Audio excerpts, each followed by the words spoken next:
अच्छा सर, अब एक और पास पेपर देख लेते हैं जो कि आया था स्प्रिंग 2022 में। अच्छा, before we start this past paper, मैं आपको कुछ फैक्ट्स बता देता हूँ। देखिए, इसने कहा ये कि ऑडिट क्लाइंट ने आपको ड्राफ्ट रिप्रेजेंटेशन लेटर दिया है। ड्राफ्ट रिप्रेजेंटेशन लेटर दिया, मैं फिर रिपीट कर रहा हूँ, ड्राफ्ट रिप्रेजेंटेशन लेटर दिया, सही है जी। Extract from the representation letter is as follows. वो बोल रहा है कि भाई उस पूरे रिप्रेजेंटेशन लेटर के एक्सट्रैक्ट्स कुछ ये हैं। देखें, यहाँ पे एक भंड मार दिया था उन्होंने, यहाँ पे एक गलती हो गई उनसे। भाई एग्जामिनर कहता है भाई मैंने आपको रिप्रेजेंटेशन लेटर दिया है, सही है जी, इसमें से आप गलतियां निकालें। अब वो कह रहा है कि ड्राफ्ट रिप्रेजेंटेशन लेटर दिया, उसके एक्सट्रैक्ट्स ही हैं। भाई एक्सट्रैक्ट्स का मतलब ये है कि उसने उसमें से कुछ चीजें निकाल के दी है ना, उसमें से उसने कुछ चीजें निकाल के दी हैं। अब वो बोल रहा है कि भाई क्रिटिकली एनालाइज करो above representations given by the audit client. बोल रहा है क्रिटिकली देखो जो ऊपर रिप्रेजेंटेशंस दी हुई हैं, ऊपर रिप्रेजेंटेशंस दी हुई हैं उसको क्रिटिकली एनालाइज करो, चैलेंज करो कि उसमें गलतियां क्या क्या हैं। तो भाई अब पूरा रिप्रेजेंटेशन लेटर दें। अब मैं अगर एग्जांपल देखूं तो एक एक आम बच्चा क्या करेगा पेपर में, जो लिखा हुआ है सिर्फ उसी में से गलतियां देखेगा ना, जो लिखा हुआ है सिर्फ उसी में से गलतियां देखेगा, क्योंकि वो बोल रहा है ड्राफ्ट रिप्रेजेंटेशन लेटर आपको मिला है और उसके एक्सट्रैक्ट्स आपके पास है। उसके क्या है, एक्सट्रैक्ट्स आपके पास हैं। तो भाई जब एक्सट्रैक्ट्स आप बोल रहे हो तो मुझे तो यही लगेगा ना कि मैंने एक्सट्रैक्ट्स में से ही चीजें देखनी है, मैंने जो मुझे गिवन है उसमें से गलतियां निकालनी है। अब अगर मैं इसके सोल्यूशन पे जाता हूं तो वो लिखता है कि भाई ये जो आपको रिटर्न रिप्रेजेंटेशन दी गई है ना, सही है ना, ये कंपनी के लेटर हेड के ऊपर नहीं दी हुई। अच्छा, लेटर हेड क्या होता है सर? लेटर हेड होता है एक कागज का पन्ना, सही है जी। जब जैसे ए आर टी टी है ना, तो ए आर टी टी में यहाँ पे नीचे उसका एड्रेस आ रहा होगा, सही है ना, फुटर के ऊपर, और ऊपर ए आर टी टी का लोगो आ रहा होगा, सही है जी। और यहाँ पे लिखा होगा A R T T business school. यानी ऐसे ये लेटर हेड होता है कंपनी के अपने लेटर हेड के ऊपर। कंपनी का पेपर जो ये निशानदेही करता है कि हाँ यार कंपनी की तरफ से एक पेपर आया है। तो ऐसे ही ऑर्गेनाइजेशन का होगा। अगर मैं कहता हूँ ईएफयू है तो यहाँ पे लिखा हुआ होगा ईएफयू जनरल, उसका एड्रेस नीचे फुटर में आ रहा होगा, ये ऊपर आ रहा होगा। खैर, this is called letter head. इसके ऊपर उसने क्या देनी होती हैं, रिप्रेजेंटेशंस। अब यार एक तरफ आप लिख के दे रहे हो कि ये एक्सट्रैक्ट्स है, और फिर आप सोल्यूशन में लिख रहे हो कि भाई ये लेटर हेड के ऊपर नहीं है, तो भाई फिर आप पूरा देते। बात समझ आ रही है? पहली चीज तो ये हो गई, सही है जी। अब उसमें दूसरी चीज उसने लिखी कि भाई ये जो है इस रिप्रेजेंटेशन के अंदर डेट नहीं आ रही, ये डेटेड नहीं है। तो ऐसी बात है, डेट तो लाजमी है ना, डेट तो लाजमी है, क्योंकि वो as near as practicable to the date of audit report होना चाहिए, बल्कि ऑडिट रिपोर्ट की डेट पे होना चाहिए।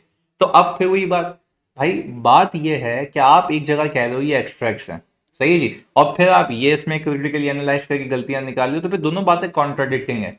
पर क्या है, मैंने आपको एक व्यू बता दिया कि इसको सोचने का तरीका क्या है। उसको पूरा रिप्रेजेंटेशन लेटर देना चाहिए था जिसमें से आप गलतियां निकालते, और फिर आप वो कंटेंट्स याद रखते कि उसके अंदर मिनिमम, जो मैंने आपको एग्जांपल्स में करवाया था अपनी, जो मैंने अपने लेक्चर में कराया था कि मिनिमम वो तो होना ही चाहिए। एडिशनली आप लेते नहीं लेते हैं वो आपकी कॉल है, पर मिनिमम मिनिमम मिनिमम होना चाहिए। बात क्लियर है? आगे, अच्छा भाई, वो कह रहा है no management employ is involve in any fraudulent activity. पहले क्या लिखा? No management employ is involve in any fraudulent activity, उसने ये लिख के दिया। दूसरा, all the related party transactions and the identities of those related party have been disclosed to you। यानी ये हमें, अगर हम बात करें, ये बात हो रही है इंफॉर्मेशन प्रोवाइडेड की। ये बात किसकी हो रही है जानी? इंफॉर्मेशन प्रोवाइडेड की। याद करें, मैंने आपको बताया था ना कि यहां से यहां तक अगर मैं इसको यहां पे ऊपर निकाल लूं, तो मैंने कहा सर ये बात हो रही है इंफॉर्मेशन प्रोवाइडेड की। एक तो होता है प्रिपरेशन ऑफ फाइनेंशियल स्टेटमेंट से रिलेटेड रिप्रेजेंटेशन, एक होता है इन्फॉर्मेशन की प्रोविजन से रिलेटेड इन्फॉर्मेशन। क्लियर है? आगे, These have also been appropriately accounted for, ये फाइनेंशियल स्टेटमेंट्स की बात हो रही है, accounted for and disclosed in accordance with the requirements of international financial reporting standards। तो ये तो उसने रिलेटेड पार्टी के रिलेटेड बता दिया। आगे, अच्छा अब अगर मैं बात करूं इन सबको देखो आप, तो इसके अंदर सब्सिक्वेंट इवेंट से रिलेटेड नहीं बताया हुआ, सब्सिक्वेंट इवेंट से रिलेटेड नहीं बताया हुआ। तो जब सब्सिक्वेंट इवेंट से रिलेटेड नहीं बताया हुआ, तो फिर वही बात है कि एक्सट्रैक्ट्स दिए हुए भाई, फिर या तो आप बात पूरी करो ना कि एक्सट्रैक्ट्स दिए हुए, तो क्या मैं सिर्फ इसको इवेल्युएट करूं या पूरी रिप्रेजेंटेशन लेटर को?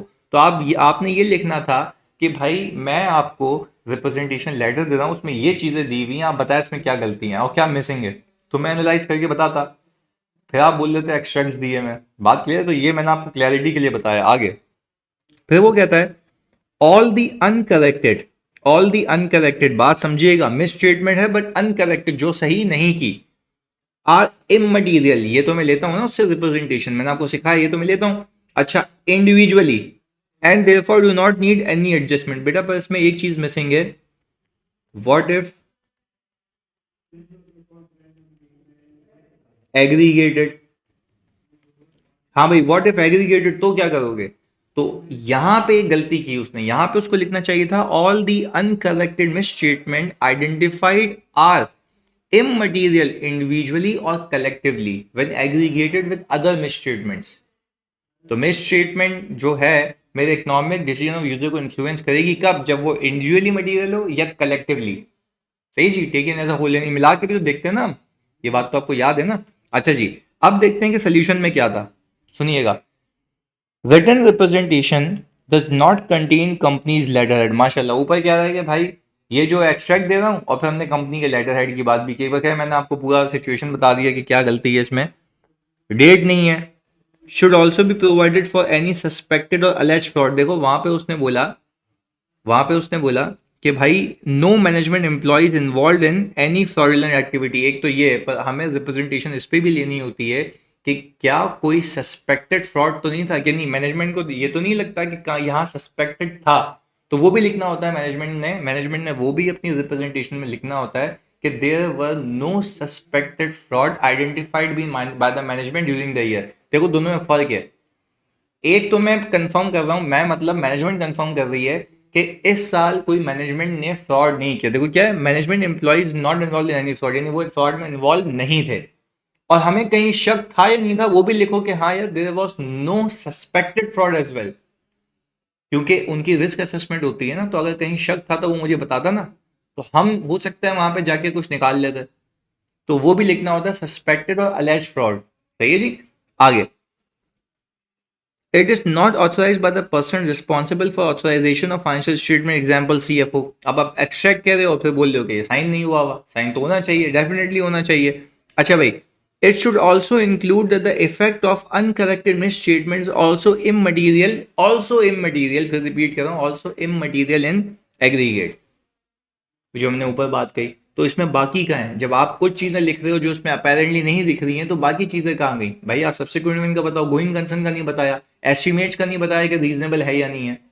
तो खैर, ऑल टुगेदर मैंने आपको ये करवाने का मकसद ये था कि भाई आपका एक व्यू आ जाए कि रिटन रिप्रेजेंटेशन पे सवाल किस तरीके से आ सकता है। सही है जी, जज़ाकल्लाह।